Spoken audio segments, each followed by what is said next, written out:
Tuberculosis. Tuberculosis, or TB, is an infectious disease caused by Mycobacterium tuberculosis. It affects your lungs primarily, and it is airborne, which means that it is transmitted through the air by coughing, sneezing, spitting, so on and so forth. The World Health Organization, or WHO, notes that a quarter of humanity has been infected by TB. CDC says that TB was responsible for a quarter of all deaths in Europe from 1600 to 1800.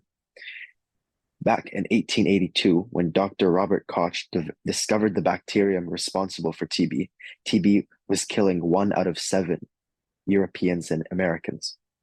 In 2022, TB killed 1.3 million people, primarily in the global south. TB killed 27,000 people in the European Union and only 600 people in the United States in 2020.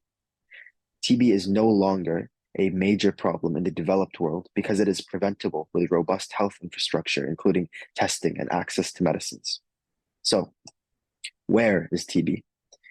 Historically, tuberculosis has devastated the world, and it has been one of the most deadly infectious diseases. It currently still is the most deadly infectious disease. Around 87% of new tuberculosis cases occurred in 30 high TB burdened countries, with more than 2/3 of that total being in Bangladesh, China, Democratic Republic of Congo, India, Indonesia, Nigeria, Pakistan, and the Philippines. That's a quote from the World Health Organization. The global south is also where the majority of those deaths occur today, with 80% of deaths is occurring in low and middle income countries. It is also the case that 50% of tuberculosis patients and their households face catastrophic medical expenditures, which is defined as a medical expenditure that is over 20% of a household's income. About $13 billion annually is required to end global TB, according to the World Health Organization. However, 80% of TB spending to tackle TB comes from domestic sources, which inherently disadvantages low and middle income countries. A few reasons for this might be that, even though building health infrastructure is a noble investment and pays off in the long term, for countries that might still be reeling from colonialism or might have their resources, being extracted for years and currently still are, for countries that are food insecure, where there are vast disconnected rural outposts, where there are more proximate and pressing issues than investing in healthcare, it becomes very difficult to invest the necessary resources required to end TB and to stop it from spreading. So how do we stop TB? Well, stopping TB at the basic level requires testing to figure out who has tuberculosis, who may have been exposed to tuberculosis, and what type of tuberculosis that patient has, right? TB is treated with antibiotics that require months of daily medication, and it has to be consistent.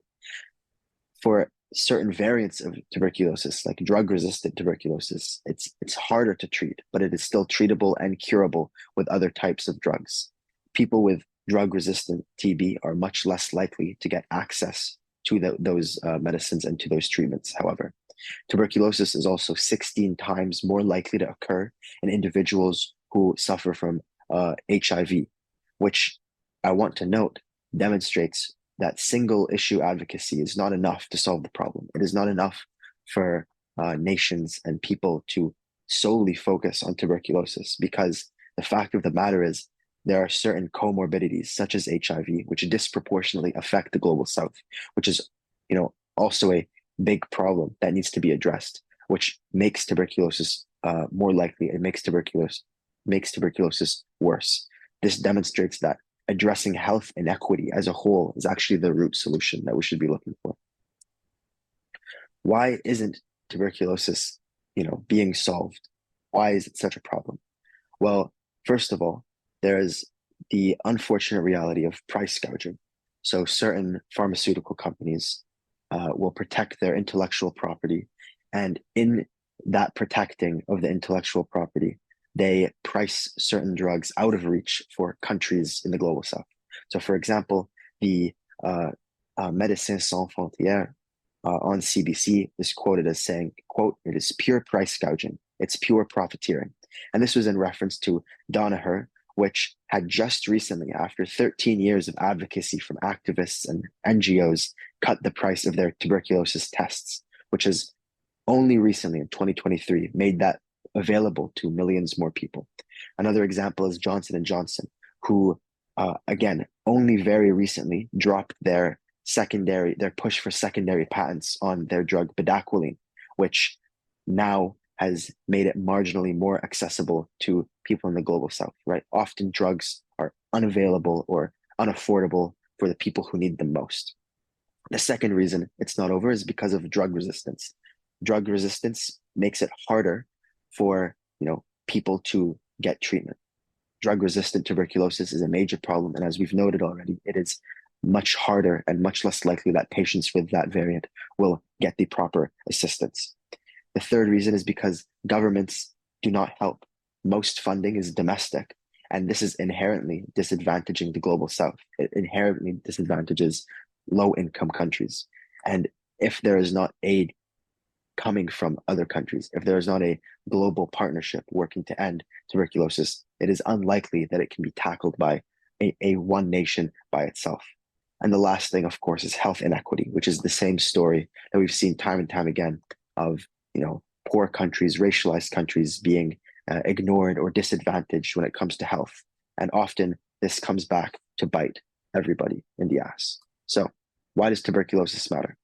Well, firstly, tuberculosis is the most deadly infectious disease globally. Many people die, and that is an issue on the moral level, right? We should care about people and their suffering. The second reason is because it is an economic problem for the countries that suffer the most, but it's also a problem for the world. I'll proffer a quote from Stephen Jay Gould. Quote, "I am somehow less interested in the weight and convolutions of Einstein's brain than in the near certainty that people of equal talent have lived and died in cotton fields and sweatshops." Replace cotton fields and sweatshops with died on the deathbed with tuberculosis, and you kind of see what I'm getting at here. Many people are put into huge amounts of unsustainable debt because of tuberculosis. Many people are sick or disabled because of tuberculosis.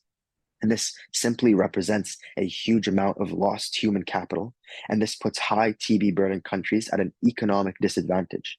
Those people are less able to work, less able to trade, less able to bring value to the economy and to their households, which is bad for those countries. But it is also because those countries are structurally disadvantaged in the economic game that we all play. They are now more disadvantaged.